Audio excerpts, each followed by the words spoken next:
Mari kita bersama membuka Alkitab kita di dalam kitab Yeremia. Yeremia pasal yang pertama. Yeremia pasal yang pertama ayat yang keempat mulai Yeremia dipanggil. Firman Tuhan datang kepadaku bunyinya, sebelum aku membentuk engkau dalam rahim ibumu, aku telah mengenal engkau. Dan sebelum engkau keluar dari kandungan, aku telah menguduskan engkau. Aku telah menetapkan engkau menjadi nabi bagi bangsa-bangsa. Maka aku menjawab, Tuhan Allah, sesungguhnya aku tidak pandai berbicara, sebab aku ini masih muda. Tetapi Tuhan berfirman kepadaku, janganlah katakan aku ini masih muda. Tetapi kepada siapapun engkau kuutus, haruslah engkau pergi, dan apapun yang kuperintahkan kepadamu, haruslah kau sampaikan. Janganlah takut kepada mereka, sebab aku menyertai engkau untuk melepaskan engkau. Demikianlah firman Tuhan. Lalu Tuhan mengulurkan tangannya dan menjamah mulutku. Tuhan berfirman kepadaku, sesungguhnya aku menaruh perkataan-perkataanku ke dalam mulutmu.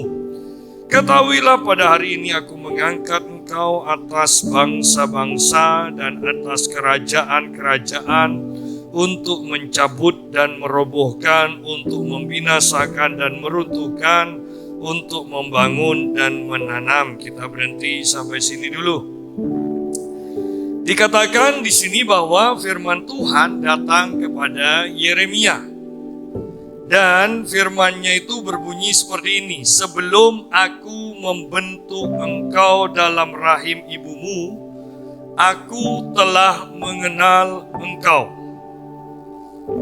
Dari ayat ini, kita mengetahui bahwa Tuhan itu mempunyai rencana atas setiap manusia. Bahkan sebelum manusia itu terbentuk, dan di sini secara khusus sebelum Yeremia itu ada di dalam kandungan, Tuhan sudah merencanakan terlebih dahulu. Jadi dari ayat ini kita mengetahui bahwa tidak ada kejadian atau kelahiran dari seseorang itu karena di luar rencana Tuhan. Istilah manusia itu kecelakaan, ya, kecelakaan. Jadi sebelum nikah sudah hamil lebih dahulu, ya. Kehadirannya tidak diharapkan, kehadiran anak itu tidak diharapkan.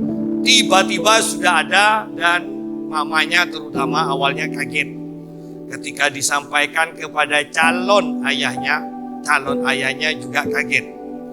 Ada yang bertanggung jawab dan kemudian menikah, baru anak itu lahir. Ada yang melarikan diri dan anak itu punya orang tua yang terpisah.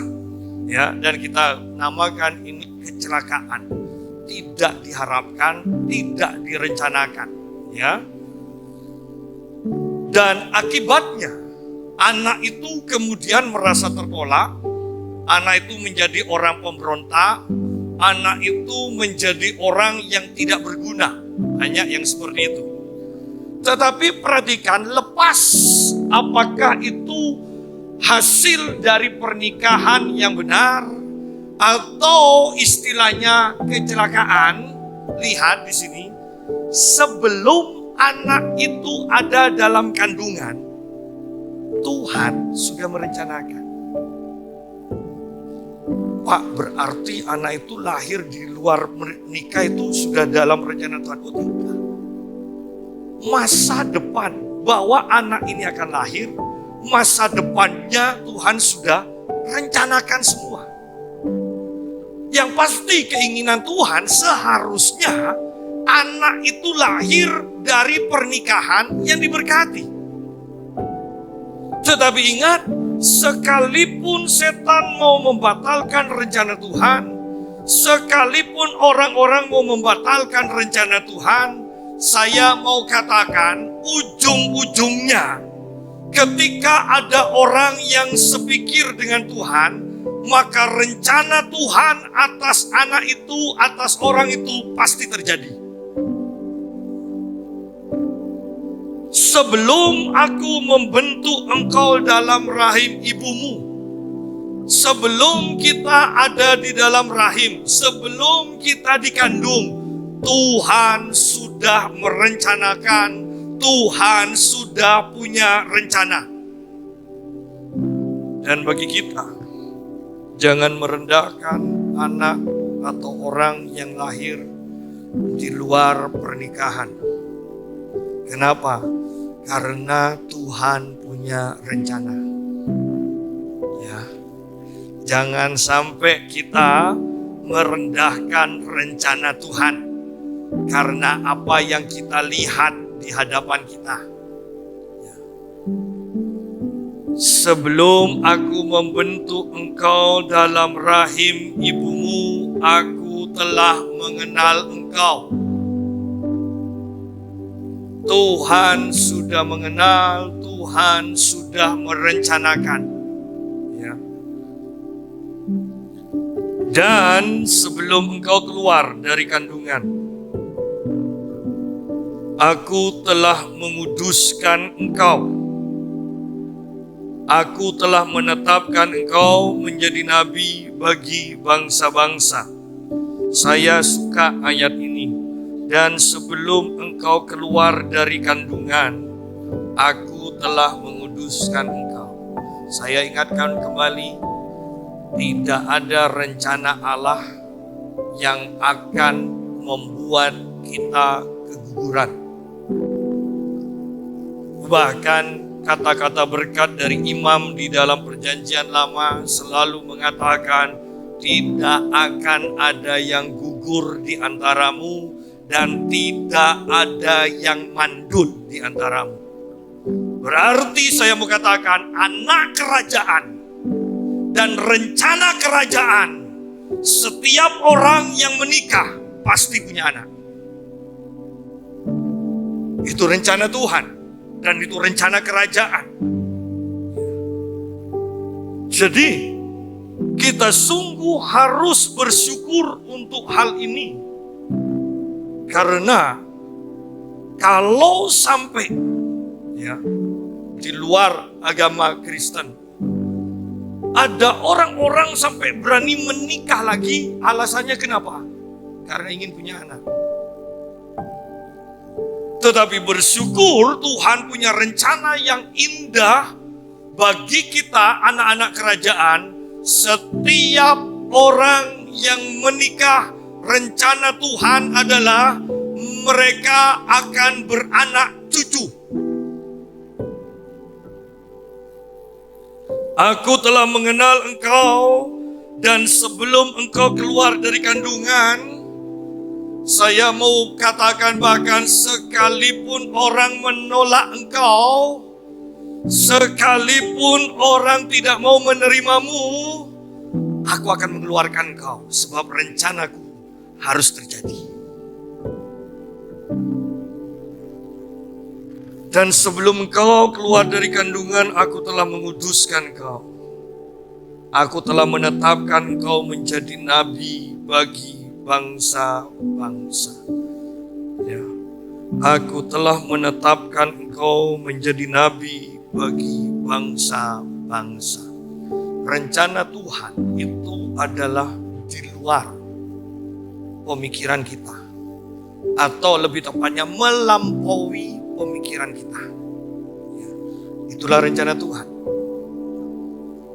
Bukankah menjadi nabi bagi bangsa Israel, bangsa Yahudi, itu sudah luar biasa.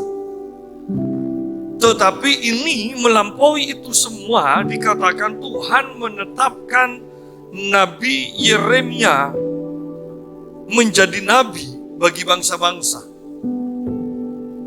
Ini sangat luar biasa. Dan setiap kita sudah Tuhan tetapkan untuk menjadi apa di dalam kerajaan Allah.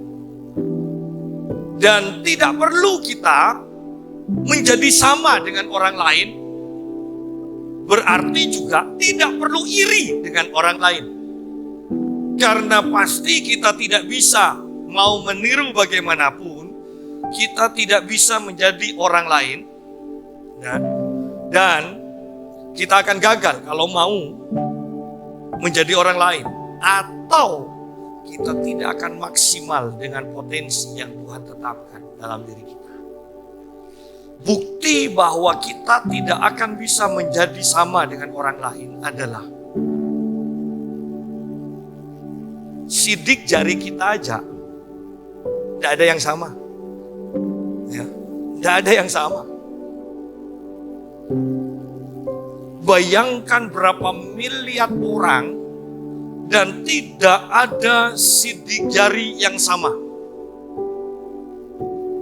Dan dengan demikian kita juga mengetahui bahwa Tuhan mempunyai rencana bagi kita masing-masing berbeda satu dengan yang lain. Nah, kalau kita mengerti hal ini saja, seharusnya kita tidak perlu iri dong. Yang perlu kita lakukan adalah mengenali rencana Tuhan atas hidup kita dan memaksimalkan semua potensi yang Tuhan tanamkan di dalam kita. Kita tidak perlu iri.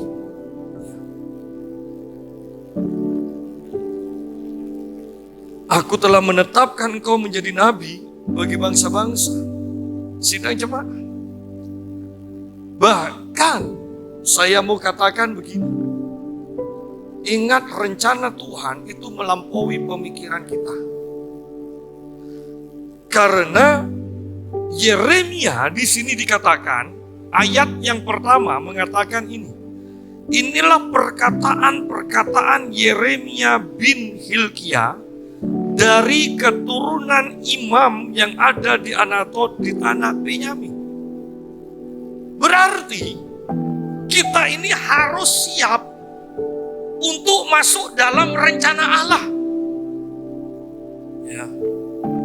Atau lebih tepatnya begini, kita harus siap mengikuti perubahan demi tergenapinya rencana Tuhan atas hidup kita. Yeremia dilahirkan dari orang tua imam, seorang imam, dan secara otomatis dia juga adalah seorang imam. Tetapi di waktu sudah yang ditetapkan, di waktu tertentu itu, Tuhan ingin mengubah panggilannya. Kita tidak bisa mengatakan begini, Tuhan, sudah dari atas-atasnya aku ini adalah seorang imam, dan aku harus jadi imam. Tuhan, jadi imam itu sudah enak Tuhan, tidak perlu kerja. Ya, orang sudah ngasih persembahan perpuluhan, persembahan khusus. Jadi imam, orang-orang itu pasti nurut. Diajar kitab sucinya itu sudah ada, ya kan? Hukum Taurat sudah ada. Tidak ada orang Yahudi yang berani untuk menentang pengajaran hukum Taurat, sebab mereka mengakui itu adalah dari Tuhan secara langsung. Bayangkan kalau jadi nabi, kita harus berhadapan dengan orang yang secara manusia mempunyai kuasa otoritas lebih daripada kita. Kita harus berhadapan dengan pemerintah di atas kita, dan kita harus menyampaikan pesan Tuhan yang mungkin tidak dikehendaki. Jadi ini adalah tugas yang lebih berat, dan bisa dikatakan Yeremia bisa saja mengatakan, Tuhan, aku ini sudah terbiasa jadi imam. Untuk jadi nabi itu tidak terbiasa. Dan harus banyak belajar lagi, dari nol lagi Tuhan. Kan lebih enak jadi imam aja. Oleh karena itu, lihat di sini, Yeremia mengatakan begini. Maka aku menjawab, ah Tuhan Allah, sesungguhnya aku tidak pandai berbicara, sebab aku ini masih muda. Ya, lihat. Secara sederhananya, Yeremia berdalih. Yeremia mau menolak rencana Tuhan. Ya. Yeremia mengatakan, Tuhan, aku ini masih muda. Mana ada orang yang lebih tua mau nurut di hadapanku? Tidak mungkin ada yang mau nurut. Aku juga tidak berani, mungkin seperti itu bahasanya. Bagi kita yang ada di sini, kita bisa aja mengatakan, Tuhan, Kau kan ngerti Tuhan, aku sibuk dengan pekerjaanku. Aku tidak mungkin meninggalkan pekerjaanku untuk melakukan kehendak-Mu. Yang lain mungkin mengatakan, Tuhan, aku ini seorang perempuan, seorang ibu lagi, anakku 11 lagi. Nah kan, repot. Masa mau diutus keluar kota, keluar negeri Tuhan? Lalu anakku yang 11 itu bagaimana? Kalau diutus ke luar negeri, masa hanya 2 hari? Kalau sampai setengah bulan Tuhan, masa makan mie terus? Anakku laki semua lagi 11. Keahliannya hanya buat telur ceplok sama mie. Intinya kita ini bisa aja berdalih. Supaya kita tidak perlu mentaati rencana Tuhan dan tugas dari Tuhan. Bagaimana aku harus memberkati bangsa-bangsa Tuhan untuk makan sehari 3 kali aja?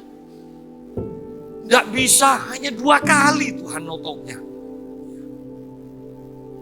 Ingat, sebelum kita mengatakan, ya Tuhan aku siap, maka Tuhan tidak akan mengaktifkan potensi yang ada pada kita.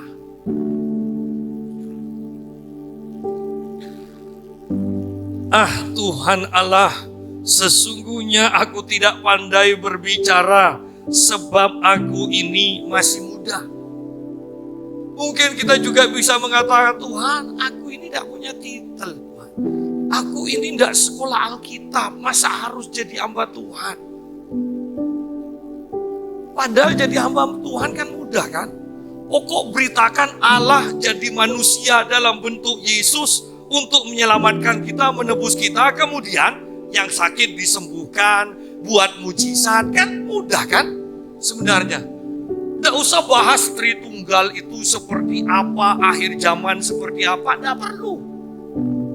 Pokok katakan aja Yesus itu adalah Allah yang menjadi manusia dan dia mati bagi kita. Kemudian dia itu dikuburkan 3 hari dan bangkit di hari yang ketiga.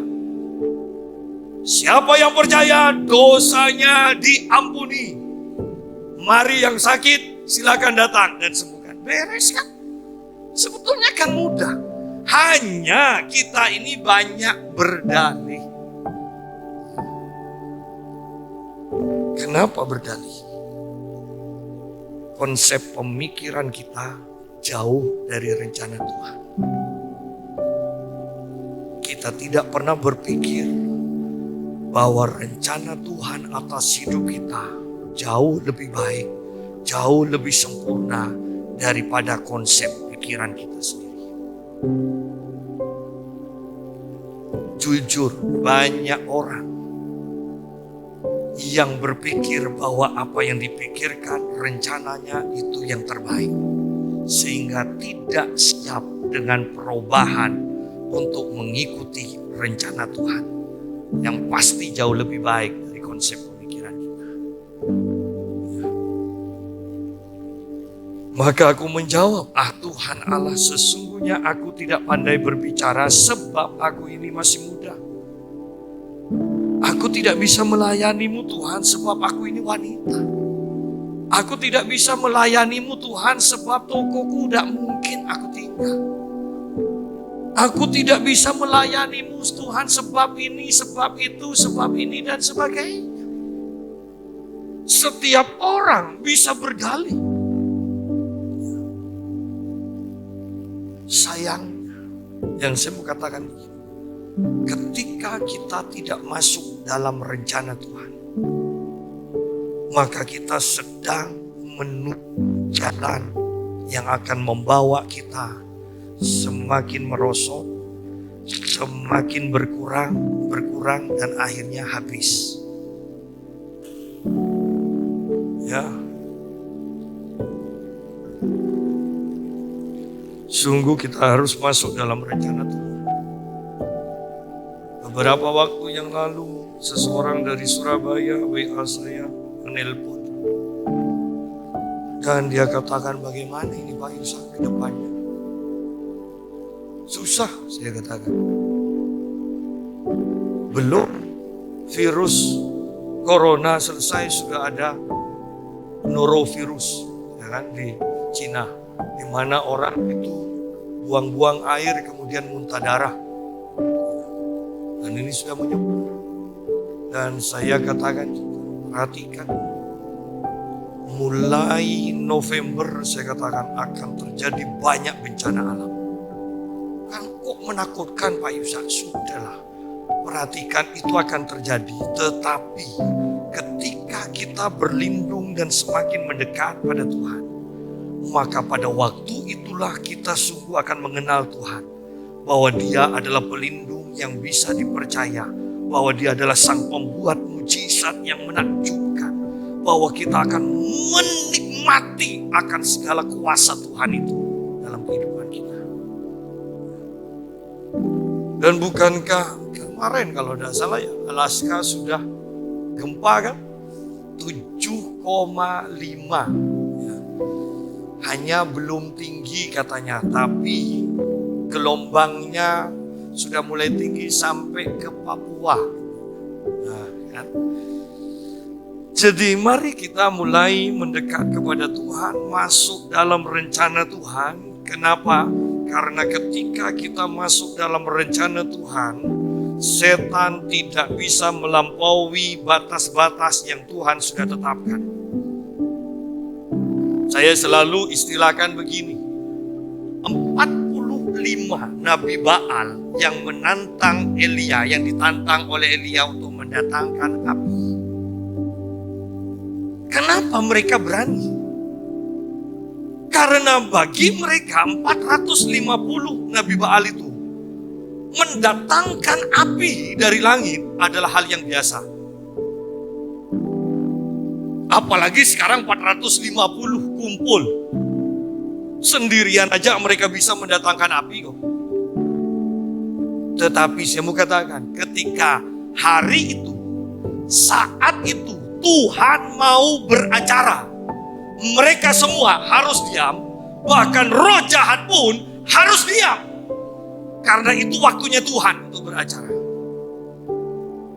Ketika kita masuk dalam rencana Tuhan, maka setan tidak bisa melampaui batasan-batasan yang Tuhan sudah tetapkan, di mana kita ada di dalam jalur rencana Tuhan.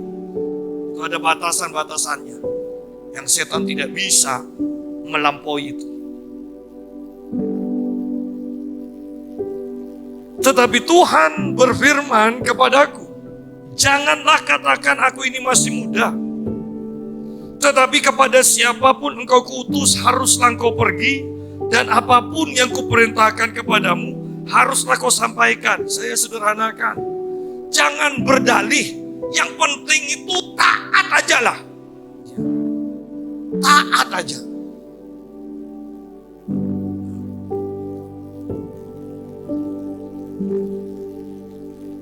Ketika kita mentaati Tuhan, kembali pikiran kita harus diselaraskan. Kita harus mempunyai pikiran bahwa Allahku lebih berkuasa dari apapun juga. Kalau tidak, maka kita akan takut. Bagaimana kalau kita disuruh negor orang yang lebih kaya? Bagaimana kalau kita disuruh negor orang yang berpengaruh? Bagaimana kalau kita harus menunjukkan dosa dari gembala sidang, bahkan gembala sidang yang besar? Kita pasti takut. Oleh karena itu, Tuhan katakan kepada Yeremia, janganlah takut kepada mereka. Jangan takut. kepada siapapun juga. Apapun yang aku perintahkan engkau sampaikan, engkau harus sampaikan. Oh, tidak mudah. Iya, tetapi sekalipun itu tidak mudah, itu bisa kita lakukan. Kenapa? Karena Tuhan menyertai kita. Ayat selanjutnya dikatakan kan, janganlah takut kepada mereka, sebab aku menyertai engkau untuk melepaskan engkau. Demikianlah firman Tuhan. Sidang jemaat, ketika kita masuk dalam rencana Tuhan, jangan takut menghadapi apapun juga, menghadapi siapapun juga, karena Tuhan pasti akan menggenapi rencananya di dalam kita dan melalui kita. Tuhan pasti membela kita dari apapun juga, dari siapapun juga. Tuhan tidak pernah meninggalkan kita. Dia selalu menyertai kita.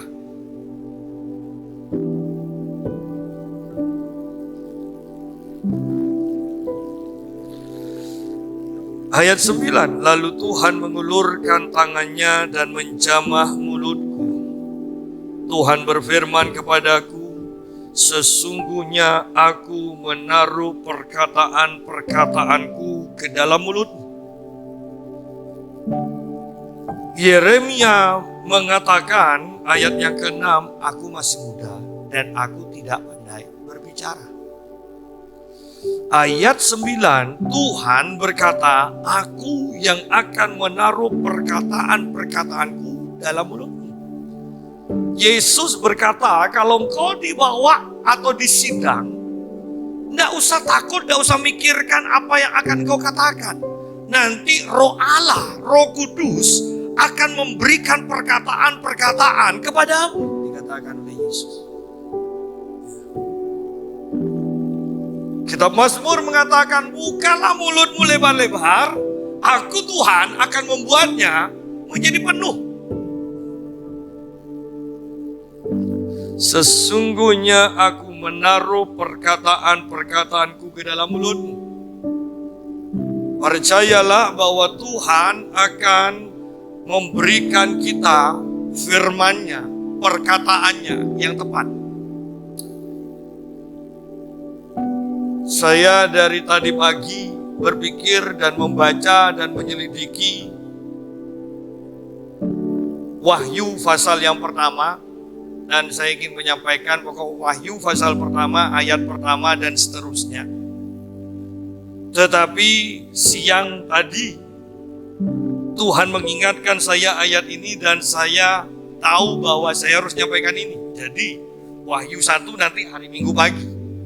Yang sekarang ini yang Tuhan ingin disampaikan. Bahwa Tuhan punya rencana atas hidup kita. Ingat, tidak ada yang kebetulan, tidak ada kecelakaan di hadapan Tuhan. Tuhan mempunyai rencana. Sekalipun ada yang mau mengacaukannya, yang penting kita sendiri mau supaya rencana Tuhan digenapi, maka rencana itu tidak akan gagal. Tetapi kalau kita sendiri yang menolaknya, maka Tuhan tidak akan paksa kita. Ya sudah, rencana itu tinggal rencana. Ya. Ayat yang ke-10, ketahuilah, pada hari ini aku mengangkat engkau atas bangsa-bangsa dan atas kerajaan-kerajaan. Ketahuilah, pada hari ini aku mengangkat engkau. Hari itu, ketika Tuhan menemui Yeremia. Sebelumnya, ketika Yeremia belum lahir, dikatakan, aku telah merencanakan. Setelah bertahun-tahun Yeremia siap, hari ini aku menetapkan, aku akan membuat rencana itu terjadi. Ada waktunya, iya, tetapi rencana Tuhan pasti terjadi. Rencana Tuhan pasti terjadi. Saya tetap ingat dan saya tetap percaya Dan saya tetap menginginkan bahwa seluruh kota Pamekasan, bahkan Surabaya, bahkan Jawa mendengar bahwa Allah bekerja dengan dahsyat di tempat ini, dan bahwa tempat ini akan menjadi tempat jawaban dari masalah-masalah mereka.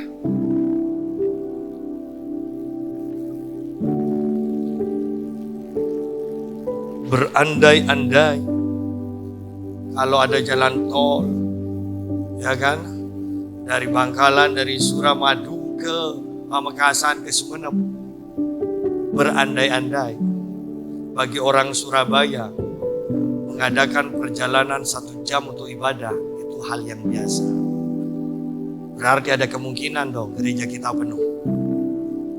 Ya, pikirkan hal-hal seperti itu dan kita akan terus bersemangat. Tidak ada yang mustahil. Ketahuilah pada hari ini aku mengangkat engkau atas bangsa-bangsa dan atas kerajaan-kerajaan. Ketahuilah rencana yang aku sudah tetapkan sekarang itu digenapi. Janji-janji Tuhan atas hidup kita, nubuatan-nubuatan Tuhan atas hidup kita, itu akan terjadi, dan terjadinya ketika Tuhan intervensi. Ketika Tuhan hadir dalam kehidupan kita, maka kita tidak bisa berkata lagi tidak Tuhan. Kita pasti akan mengatakan terjadilah Tuhan sesuai rencana. Kembali saya mau katakan bahwa saya tidak ada keinginan sedikit pun untuk menjadi hamba Tuhan. Bahkan saya ini paling jarang pergi ke gereja di antara saudara-saudara saya. Tetapi ketika di tempat tidur di Surabaya, di tempat kos saya, ketika Tuhan hadir dalam tidur saya bermimpi Tuhan hadir, dan Tuhan menumpangkan tangan pada saya. Kemudian saya berbahasa roh, saya bangun tetap berbahasa roh, sehingga saya katakan, saya tidak tahu susahnya minta dipenuhi Roh Kudus. Karena ketika Tuhan yang beracara, kita cukup menerimanya. Dan bukankah menerima itu mudah sekali? Ya. Dan ketika di OC saya masuk bagian olahraga, setiap akhir pengajaran ada pertanggungan jawab, sudah dicatat. Saya pun tidak berani bicara, ya, untuk membacakan hasilnya itu. Saya tidak berani. Tetapi ketika saya masuk sekolah Alkitab, saya ingat pertama kali saya khotbah di chapel, saya khotbah 20 menit lebih. Oh, itu mujizat karena waktunya 25 menit. Saya ingat ada teman saya, ya, lebih dewasa dari saya. Ketika dia nyampaikan khotbah pertama kali, mari saudara kita buka ayat ini, kita baca.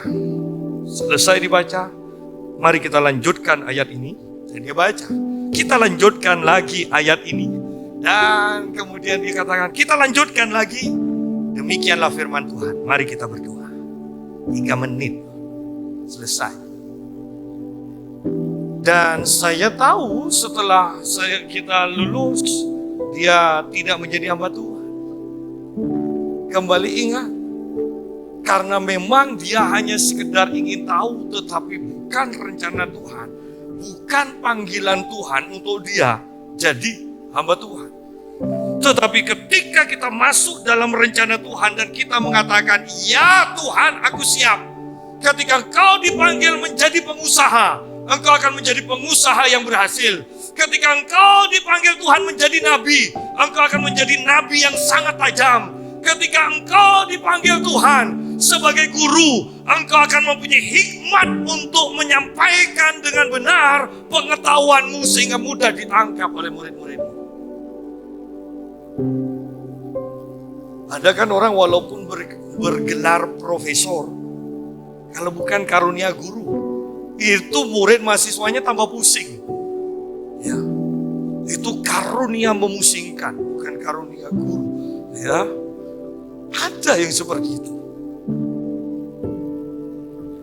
Ketahuilah pada hari ini aku mengangkat engkau. Saya berdoa supaya Tuhan akan menjumpai kita masing-masing. Kita akan berhadapan dengan Tuhan dan kita akan jelas mengetahui rencana Tuhan atas hidup kita. Ketika kita tidak berdalih, saya mau katakan, jemaat GPPS siap untuk menggoncangkan kota Pamekasan, bahkan kota-kota yang lain.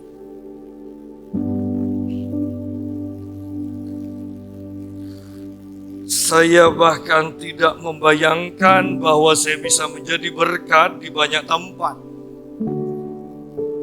Ketika saya tanya kepada satu gereja di Solo, bagaimana jadwal saya di sana, mau dibatalin atau dilanjut karena virus.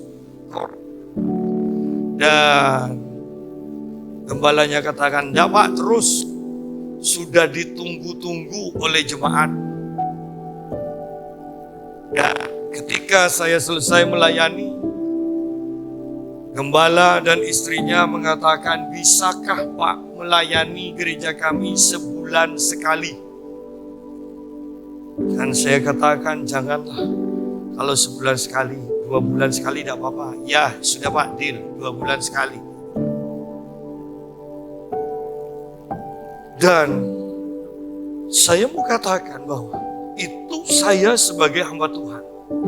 Saya mau katakan juga, ketika kita masing-masing ada dalam rencana Tuhan, engkau pasti di atas rata-rata. Ada orang-orang yang tertarik untuk mendengar engkau. Ada orang-orang yang tertarik untuk berbisnis dengan engkau. Ada orang-orang yang tertarik untuk meminta nasihat-nasihatmu. Engkau mempunyai wibawa ilahi dan janji Allah harus digenapi atas kehidupanmu. Engkau tidak akan gagal karena rencana Tuhan tidak pernah gagal.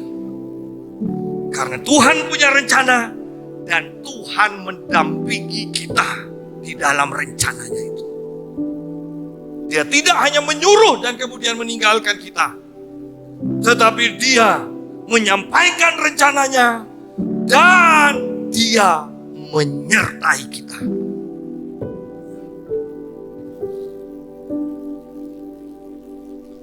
Dan kedatangan saya yang terakhir di tempat itu, saya kaget. Karena hampir semua pelayan Tuhannya datang di tengah-tengah virus corona ini. Mereka datang dan minta tumpang tangan, "Pak, doakan saya." Mau doa apa sih? Sudah Pak, impartasi urapan aja. Sidang jemaah, ketika kita bergerak dalam rencana Tuhan, Tuhan menyertai kita dan kita istimewa.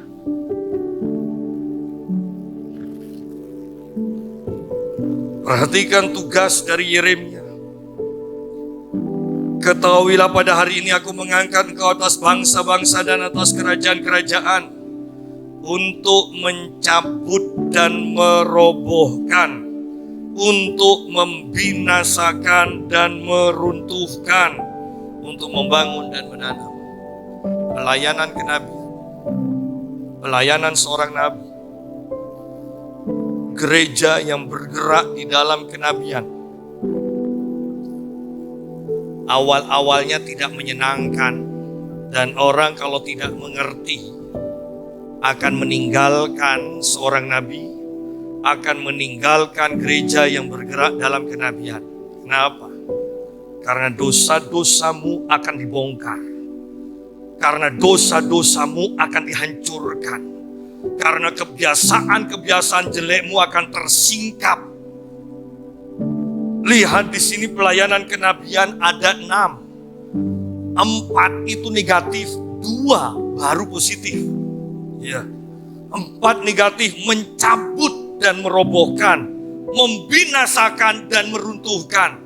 Anda tidak bisa membangun satu rumah yang megah, yang besar seperti yang Anda inginkan kalau di atas tanah itu sudah ada bangunannya.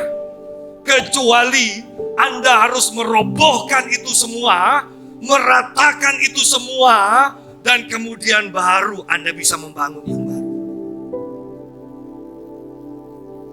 Kita tidak bisa melihat jemaat, oh engkau itu mempunyai kebiasaan jelek seperti ini, tidak apa-apalah, supaya agak imbang ditambahi dengan kebiasaan baik. Oh tidak. Bukan seperti itu rencana Tuhan. Kebiasaan jelek itu harus diruntuhkan, harus dihancurkan, harus dilenyapkan, baru bisa dibangun kebiasaan ilahi, kebiasaan yang baik. Di dalam 2 Timotius dikatakan begini.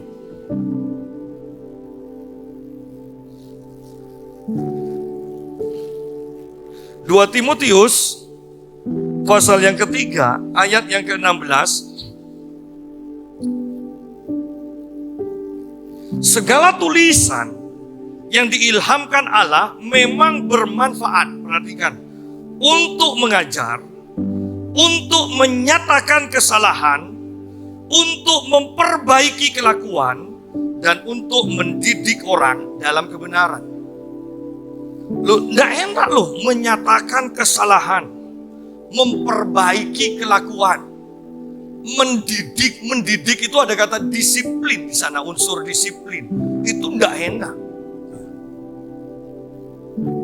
Mendidik itu enggak akan selalu mengatakan, oh ya, enggak apa-apa. Oh ya, enggak apa-apa. Oh, tidak. Mendidik itu berarti akan menegur. Mungkin akan membuat Anda tersinggung. Ya. Dan baru mengajar. Di dalam pasal 4 ayat yang kedua dikatakan, beritakanlah firman, siap sedialah baik atau tidak baik waktunya. Perhatikan di sini. Nyatakan apa yang salah, tegurlah dan nasihatilah dengan segala kesabaran dan pengajaran. Sama kok. Nyatakan yang salah, tegur dikatakan, nasihati.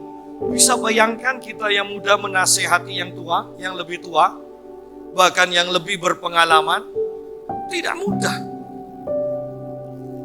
Tetapi ketika yang lebih senior itu tidak mau mengikuti nasihat-nasihat teguran yang benar sesuai dengan firman Tuhan, saya mau katakan, engkau sedang menuju kehancuran.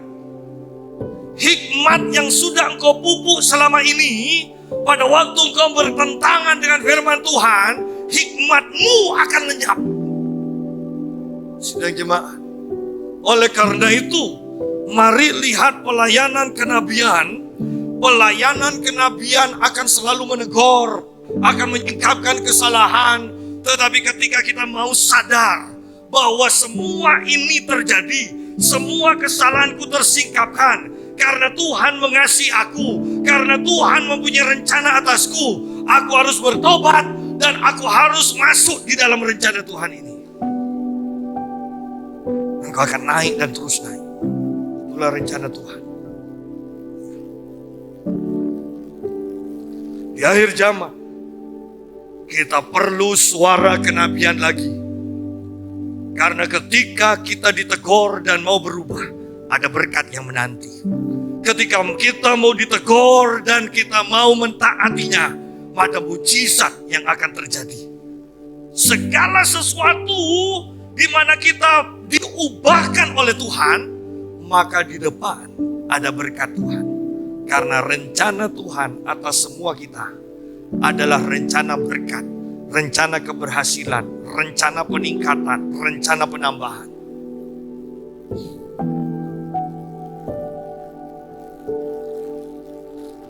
Yeremia 1 ayat 11. Ayat 10-nya tadi hanya dua saja, membangun dan menanam. Membangun dan menanam. Itu pun pekerjaan yang tidak mudah. Semakin lama bukan semakin mudah dikatakan, ya kan? Kalau finishing kan semakin sukar. Ya. Itu sama aja dengan pohon anggur yang berbuah. Itu tetap dibersihkan, dipotong, dan itu butuh keahlian. Cara motongnya beda dengan yang hanya, wah ini tidak menghasilkan, sudahlah pangkas saja buang, itu gampang. Tetapi yang sudah menghasilkan, mau ditingkatkan lagi hasilnya, cara motongnya beda. Ya, itu tidak mudah. Untuk membangun dan menanam. Sidang jemaat, apa yang dibangun Tuhan, apa yang ditanam oleh Tuhan akan kekal. Karena nantinya di dalam Korintus dikatakan ada yang membangun, ada yang pakai permata, ada pakai emas, ada pakai perak, ada yang pakai kayu, ada yang pakai jerami. Ada yang kekal, ada yang akan lenyap. Ayat yang ke-11. Sesudah itu firman Tuhan datang kepadaku, bunyinya, apakah yang kau lihat, hai Yeremia? Jawabku, aku melihat sebatang dahan pohon badam. Lalu firman Tuhan kepadaku, baik penglihatanmu, sebab aku siap sedia untuk melaksanakan firman-Ku. Sederhananya, seorang nabi akan disingkapkan oleh Tuhan mata rohaninya. Gereja yang bergerak di dalam kenabian akan mampu melihat alam roh, akan mendapatkan penglihatan, akan mengerti suara Tuhan, mendengar suara Tuhan, dan itu semua dipandang orang aneh. Tetapi itulah yang benar di hadapan Tuhan. Hanya seorang jemaat yang dipimpin oleh nabi yang akan diaktifkan juga mata rohaninya dan telinga rohaninya. Ketika kita menolak pelayanan seorang nabi, maka gereja itu juga tidak akan pernah tersingkap mata rohaninya dan telinga rohaninya. Mereka aja melihat bacaan-bacaan yang tertulis. Tetapi ingat, kita manusia roh. Seharusnya hal yang wajar mendengar suara roh, melihat alam roh, itu adalah hal yang wajar. Mengetahui sesuatu yang akan terjadi sebelum itu terjadi, itu adalah hal yang wajar. Karena Tuhan merencanakan jauh di belakang kita apa yang akan terjadi. Dan ketika kita akrab dengan Tuhan, maka Tuhan juga akan memberitahukan apa yang direncanakan yang akan dilakukannya kepada kita. Apakah yang kau lihat, hai Yeremia? Jawabku, aku melihat sebatang dahan pohon badam. Dan Tuhan katakan, baik penglihatan. Allah ingin umat yang mampu melihat dengan baik di alam roh. Beberapa hari yang lalu kami kedatangan tamu kenalan Vince yang lama dari Lombok, dan kita bicara soal santet segala macam. Kemudian dia katakan, saya tidak percaya hal itu. Bisa tidak percaya orang Kristen? Dia katakan, harus percaya. Kalau tidak mungkin kena, bisa. Ya. Tetapi dia juga katakan, karena kita Kristen, kita tidak mungkin kena. Oh, jangan macam-macam. Saya langsung katakan, saya pun pernah melayani seorang hamba Tuhan juga. Dia bisa kena kok, santet atau kutuk bisa kena. Ya, saya tapi tetap tidak percaya. Dan saya katakan, saya justru melihat ibu ini disantet banyak orang. Dan dia kemudian katakan begini, iya sih, tiba-tiba anak buah saya mengatakan minta ampun ke saya, sujud satu saat. Dan dia minta ampun. Dia katakan dia nyerang saya, tetapi ada orang tinggi hitam yang melindungi. Saya minta ampun. Saya langsung tak. Ini si kutu ini roh penjaga, bukan dari Tuhan, bukan malaikat. Jadi saya percaya orang ini, generasi di atasnya sudah mengadakan perjanjian dengan setan, sehingga setiap keturunannya itu dipegang erat, dijaga, tidak bebas oleh kuasa roh jahat. Karena kalau memang dari Tuhan, yang dilihat oleh orang yang menyerangnya pasti sinar terang, sinar putih, berjubah, malaikat, dan sebagainya. Bukan orang tinggi, hitam, gelap, dan tentunya menakutkan. Lihat di sini, karena gerejanya tidak mengajarkan soal kutu, tentang alam roh, tentang santet, tentang apa-apa, dan orang ini juga tidak ngerti. Seperti itu. Tetapi inilah zaman kenabian, di mana hal-hal dunia roh itu akan menjadi hal yang biasa, dan kita akan tahu dengan benar mana yang dari Tuhan, mana yang dari setan. Karunia membedakan roh dari kita semua akan diaktifkan ketika kita bergerak di dalam kenabian. Karena ibu ini mengatakan saya tidak percaya akan hal itu, maka saya katakan pada istri saya, makanya saya tidak lanjutkan. Karena dia sudah katakan tidak percaya.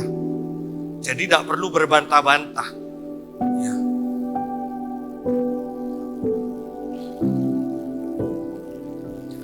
Ayat yang ke-13. Firman Tuhan datang kepadaku untuk kedua kalinya. Bunyinya, apakah yang kau lihat?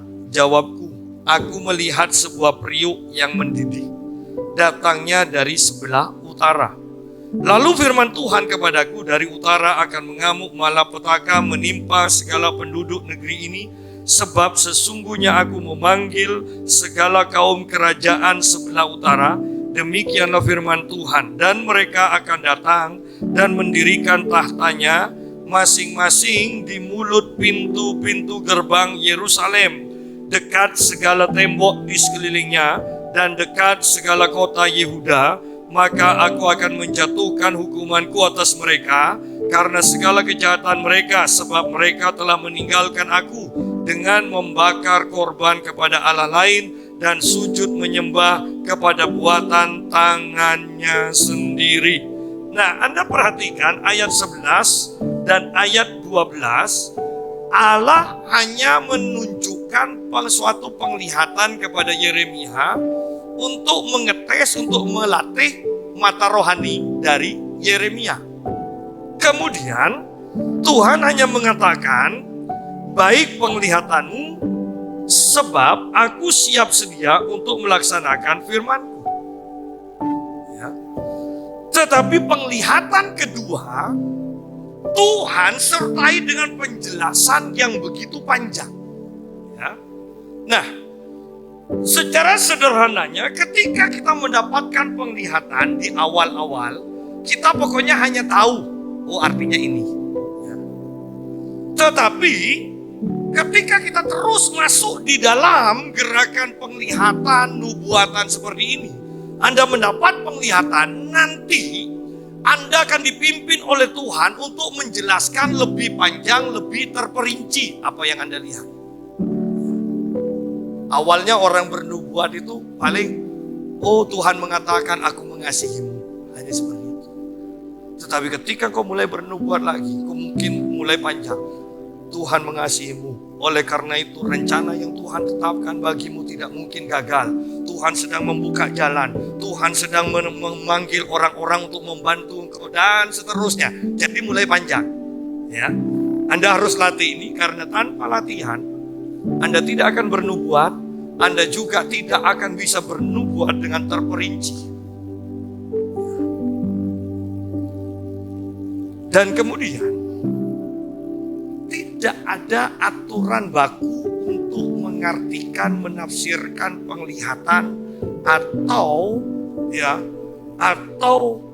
mimpi. Tidak ada aturan baku. Sekarang ada beberapa buku yang dikarang oleh nabi-nabi mengatakan, kalau mau menafsirkan itu ya angka ini artinya ini, kalau kita mimpi warna ini artinya ini dan sebagainya. Saya pikir repot juga ya untuk menghafalkan warna biru artinya kuasa, ya kan? Warna hijau artinya anugerah dan sebagainya, bingung. Ya. Anda harus menghafalkan, padahal kalau Anda bernubuat dan mengartikannya, itu harus cepat. Bayangkan kalau ingat, ini yang kuning apa ya? Sedangkan Tuhan terus bicara, kita masih bingung, kuning itu apa ya? Kalau Anda ingat tentang mimpi dari juru minum dan juru roti dari Firaun, yang diartikan oleh Yusuf, coba Anda perhatikan. Kok bisa Yusuf itu artikan mimpi itu seperti itu? Ya, makanannya dari juru roti di icolpe musomano. Oh, dalam waktu 3 hari kamu akan digantung. Lu kok bisa? Itu mau pakai jurus yang mana itu? Tidak ada. Ya. Ibu yang datang itu tanya kepada saya begini, kok bisa tahu kalau saya disantet? Saya katakan, tidak tahu, pokoknya saya tahu. Iya, karena itu tiba-tiba muncul sendiri. Itu muncul sendiri. Dan ketika kita mengasah hal ini akan menjadi semakin peka dan semakin sering. Tetapi ketika kita di penglihatan pertama atau kesan pertama atau suara pertama kita tidak menghiraukan, maka Tuhan akan lama sekali untuk bicara. Kemudian ketika kita tidak menghiraukan lagi, jangan harap Tuhan akan berbicara lagi. Tetapi semakin kita menyediakan waktu untuk memahami, mentaati Tuhan, menerima dari Tuhan, maka Tuhan akan semakin sering berbicara. Tuhan semakin sering memimpin kita untuk mengerti apa yang ditunjukkannya pada kita.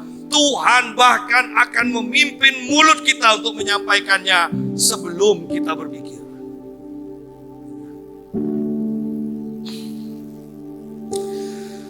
Ingat kesaksian yang saya sampaikan ketika saya melayani di Samarinda. Seorang ibu yang saya layani pelepasan dan kemudian kankernya lenyap. Sebelumnya saya tidak tahu ibu ini punya kanker. Saya hanya katakan, ibu besok periksa ke dokter. Semua penyakit ibu pasti lenyap. Dan setelah saya mengucapkan itu, pikiran saya mengatakan, kalau masih ada. Tapi saya coba lupakan. Pokoknya sudah keceplosan ngomong, tidak usah dipikir, lihat hasilnya aja kan. Tetapi ternyata kemudian 2 hari kemudian ibu ini nelpon. Dikatakan, Pak, saya sebetulnya punya penyakit kanker. Dan saya periksakan, Jumat saya sudah foto. Dan dokternya katakan ketika saya minta foto lagi hari Senin, dokternya katakan, tidak mungkinlah Jumat kankernya ada, masa hari Senin difoto dan kankernya lenyap. Tidak mungkin. Tapi ibu ini maksa. Dan ketika difoto, dokter melihat tidak ada kanker, yang ada hanya bekas luka yang dijahit, dikatakan. Sidang jemaah, ketika kita bergerak di dalam roh, Tuhan seringkali bahkan memberikan perkataan sebelum kita sempat memikirkannya. Yang penting kita belajar terus bergerak dengan Tuhan. Dan sampai pada akhirnya, saya mengatakan, sampai pada akhirnya ada kuasa dalam setiap perkataan kita. Sesederhana itu. Kalau orang Islam katakan, kata-kata kita ini doa. Ya, itu orang Islam katakan. Tetapi saya mau katakan, ketika kita sudah terlatih di dalam memperkatakan firman Tuhan, maka kemudian gaya hidup kita yang sederhana, apa saja yang kita katakan, itu pasti terjadi. Oleh karena itu, saya selalu katakan, kita harus berhati-hati dengan perkataan kita. Dan kita harus berhati-hati ketika berhadapan dengan orang-orang yang punya otoritas. Dua hal itu harus kita perhatikan. Jadi, Tuhan memberikan penjelasan demi penjelasan yang panjang lebar kepada Yeremia. Ayat yang ke-17.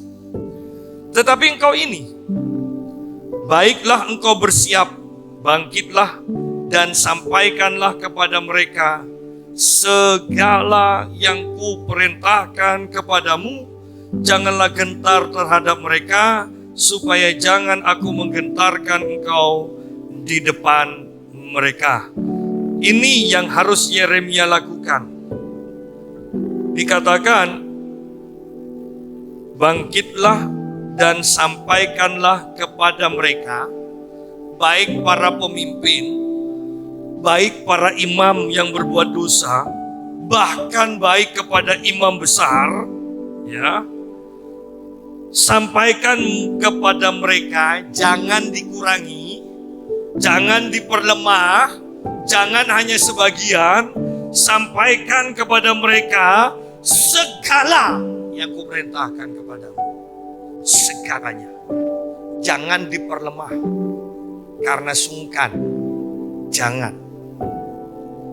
Atau bahkan dikurangi. Jangan.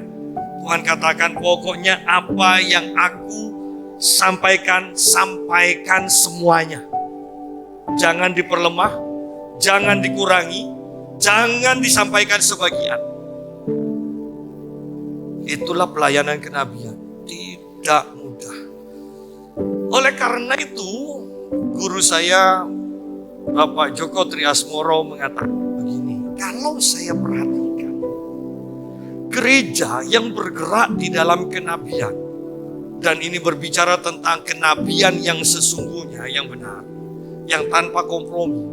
Gereja itu sukar untuk menjadi gereja yang besar. Karena kenapa?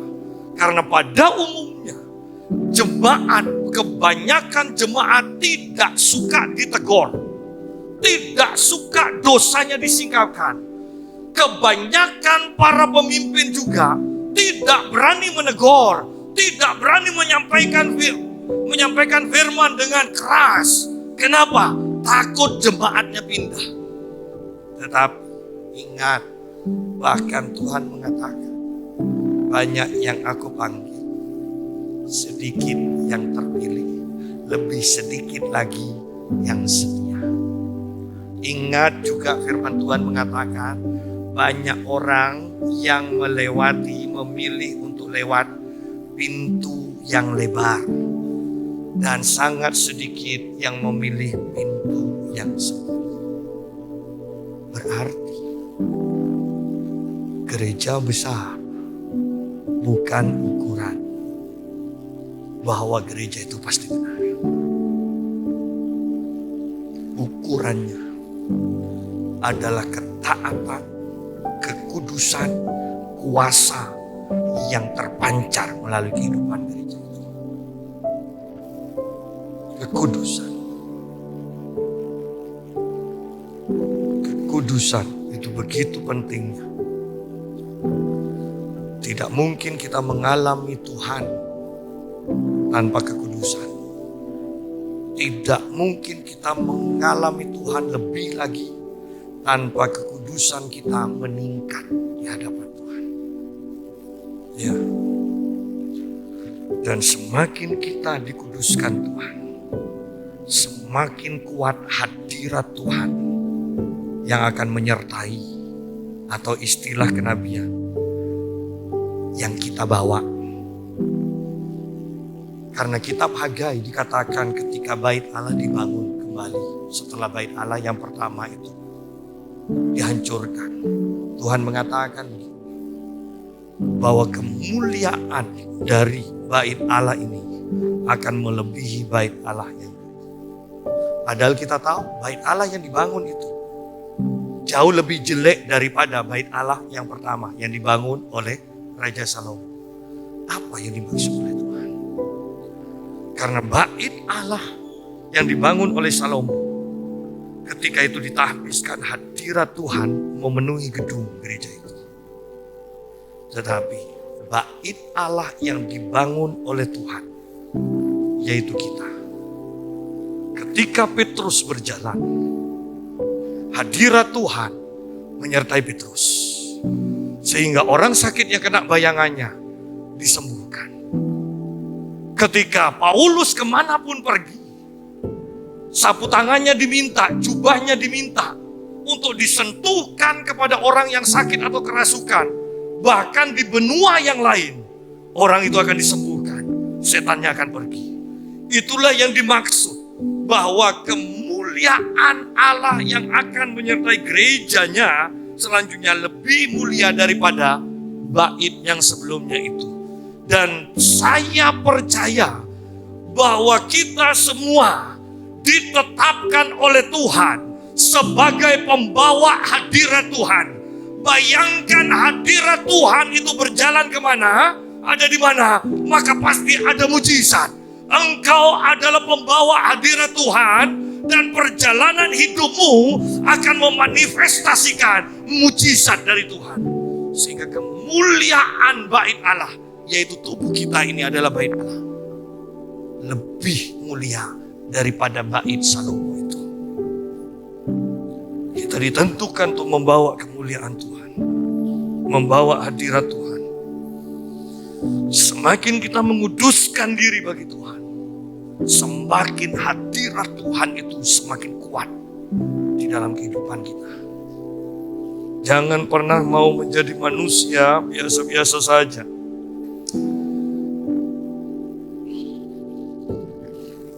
Dikatakan, tetapi engkau ini baiklah engkau bersiap, bangkitlah dan sampaikanlah kepada mereka segala yang kuperintahkan kepadamu. Janganlah gentar terhadap mereka, supaya jangan aku menggentarkan engkau di depan mereka. Jangan gentar dikatakan. Kalau kita takut menyampaikan kebenaran, maka satu kali kita takut, dua kali kita takut, tiga kali kita takut, maka Tuhan katakan, sekarang giliranku, aku akan membuat engkau menjadi penakut seterusnya. Sehingga kita tidak akan pernah berani menyampaikan kebenaran seumur hidup kita. Sama seperti kalau Anda perhatikan, baca itu kitab Keluaran. Firaun, awalnya Firaun mengeraskan hati. Dikatakan, Firaun mengeraskan hati, tidak mengizinkan umat Allah untuk keluar. Firaun mengeraskan hati, firman disampaikan lagi oleh Musa dan Harun. Firaun mengeraskan hati sampai beberapa kali kemudian ada tertulis, dan Tuhan mengeraskan hati Firaun. Hati-hati di sini. Sama kan seperti orang ngerokok kan, awalnya kehendak sendiri. Awalnya kehendak sendiri. Rokok satu kali, dua kali, 100 kali. Kemudian setan masuk di sana. Sehingga ketika orang ini yang awalnya ngerokok atas kehendak sendiri, seharusnya kan kalau normalnya ngerokok atas kehendak sendiri, suruh berhenti. Kalau dirinya mau berhenti kan kapanpun bisa berhenti. Tapi sekarang mereka sudah sampai kepada taraf setan masuk, dan ketika berhentilah rokok, tidak bagus, tidak sehat, lebih baik uangnya ditabung. Dan orang itu akan mengatakan, inginnya sih berhenti, tapi aku tidak bisa berhenti. Lihat di sini. Ketika kita membiasakan diri untuk melakukan hal-hal yang tidak benar, pada akhirnya itu akan menguasai kita. Hati-hati di sini.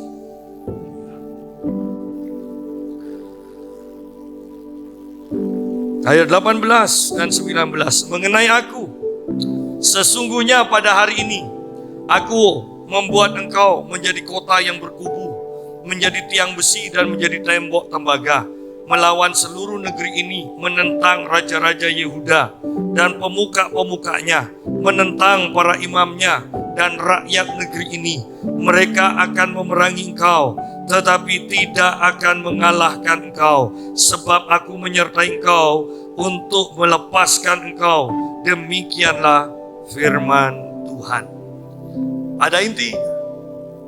Orang yang bergerak, gereja yang bergerak di dalam kenabian untuk menyampaikan firman Tuhan atau untuk bertindak dalam kebenaran. Perhatikan di sini. Banyak penentang-penentang. Kita seringkali berpikir, oh kalau banyak yang mendukung berarti benar. Tidak. Kalau kita bergerak di dalam kekudusan Tuhan, ingat dunia ada di bawah kuasa si jahat. Berarti orang yang tidak bersama Tuhan pasti akan menjadi penentang-penentang. Tetapi Tuhan katakan, sekalipun penguasa, sekalipun para imam yang lebih senior, sekalipun raja-raja, jangan takut. Mereka akan memerangi engkau, tetapi tidak akan mengalahkan engkau. Sidang jemaat, saya percaya di Indonesia, orang Kristen yang kata orang minoritas, sebentar lagi engkau akan melihat bagaimana Tuhan menyertai, memanifestasikan kuasanya, dan mereka yang banyak yang berkuasa itu akan tunduk di bawah otoritas Tuhan kita yang akan dimanifestasikan melalui gerejanya. Itu yang akan terjadi. Dan saya percaya akan terjadi percepatan. Sidang jemaat, wibawa Tuhan atas hidupmu akan bertambah dengan cepat. Dan orang akan mengatakan, engkau kok beda? Iya, karena Tuhan menyertaimu. Mereka akan memerangi engkau, tetapi mereka tidak akan mengalahkan engkau. Saya mau mengatakan, tidak ada yang bisa mengalahkan, menghancurkan gereja. Karena di mana ada gereja, di situ ada Tuhan. Sebab aku menyertai engkau untuk melepaskan engkau, untuk memberi kemenangan, untuk mendukung engkau, untuk menopang engkau, untuk melindungi. Tuhan menyertai kita. Setiap kita, Tuhan punya rencana.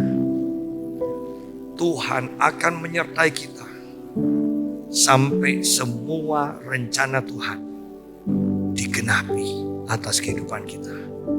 Dia adalah Tuhan yang setia. Dia pasti akan menepati janji-janjinya kepada kita. Sidang jemaat, jangan lemah.